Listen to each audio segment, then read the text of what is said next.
dia. Estamos aqui então no primeiro Congresso Brasileiro de Psiquiatria Ocupacional. Nós estamos tendo a honra de receber aqui o professor Leandro Carnal. Dispensa apresentações, mas vale lembrar, é doutor em História Social pela USP, professor na Unicamp, reconhecido em todo o país como um formador de opinião. Professor, é uma honra tê-lo aqui no primeiro Congresso de Psiquiatria Ocupacional. Gostaria de saber qual a sua expectativa para o evento. Bem, nós temos um corpo muito qualificado no Congresso, na sua maioria médicos. Essa área é uma área muito importante, a noção de trabalho, de sentido, a noção de ocupação vista de um ponto de vista profissional e não apenas acidental. Eu espero que seja uma ocasião não só para eles, mas para eu também aprender. Bom, o professor vai falar sobre conhecimento, trabalho e tempo. Professor, se o senhor pudesse ter domínio sobre um desses três, conhecimento, trabalho e tempo, sobre qual deles o senhor gostaria de ter domínio? Nós temos domínio sobre o conhecimento e trabalho, domínio relativo nós temos, não temos nenhum domínio sobre o tempo. Se você tiver consciência, não tiver consciência, se você focar ou não focar, o tempo continua passando. Ele é uma grandeza física, não é uma grandeza cultural, nem uma grandeza psicológica. Ou seja, se eu pudesse ter domínio, eu queria ter domínio sobre o tempo, porque é a única coisa que me escapa. Você pode repor perdas financeiras, perdas hormonais, mas a perda de tempo você nunca vai poder repor. Por isso que o tempo é a matéria-prima da vida. Esgotado o tempo, esgota-se seu projeto de vida.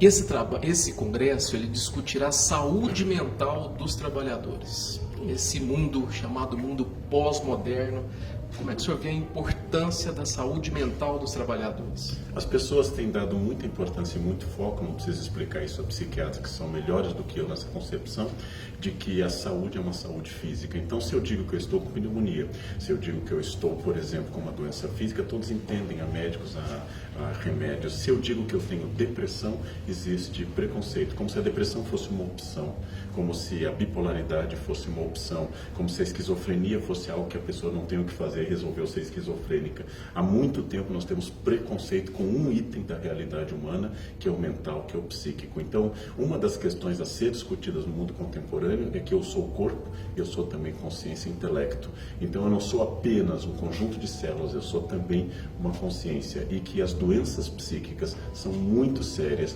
Depressão, por exemplo, que é uma das mais famosas, são muito importantes, têm que ser tratadas, precisam de intervenção profissional, precisam muitas vezes de auxílio médico, porque leva à morte, leva a um fracasso de sentido de vida e assim por diante. Por isso, uma questão muito importante é dar à questão da doença mental e do distúrbio mental um local mais importante e mais justo, inclusive, na realidade humana.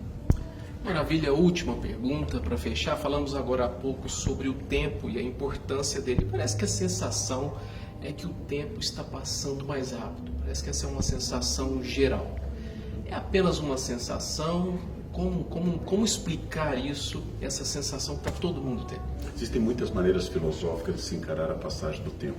O tempo pode ser visto como um tempo agrário, ou seja, inverno, verão, chuva e seca. Pode ser visto como um tempo religioso, como Santo Agostinho define tempo dom de Deus. Pode ser visto como um tempo capitalista, que pode ser medido, pode ser alugado, pode ser feito leasing do tempo. Mas a sensação de que o tempo passa mais rápido, que é uma sensação subjetiva, ela ocorre à medida que você tenha mais passado. Quando eu tenho mais passado, eu tenho mais perspectiva de tempo. Por isso que as crianças não sentem isso. Há pouco passado para elas perceberem o presente e o futuro.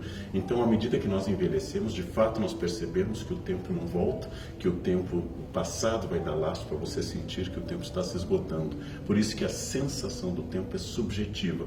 Mas, acima de tudo, uma vida bem-sucedida, como prevê Luc Ferry, o filósofo francês, é a vida que você faça do tempo um aliado para o seu objetivo. É uma postura filosófica contemporânea, o tempo não como inimigo, mas como aliado, já que ele é inevitável, que seja o melhor possível, que todos tenhamos um bom tempo e uma boa vida. E o tempo passou, a entrevista terminou. A gente agradece do fundo do coração ao professor Leandro Carnal pela presença e desejamos a todos um excelente congresso.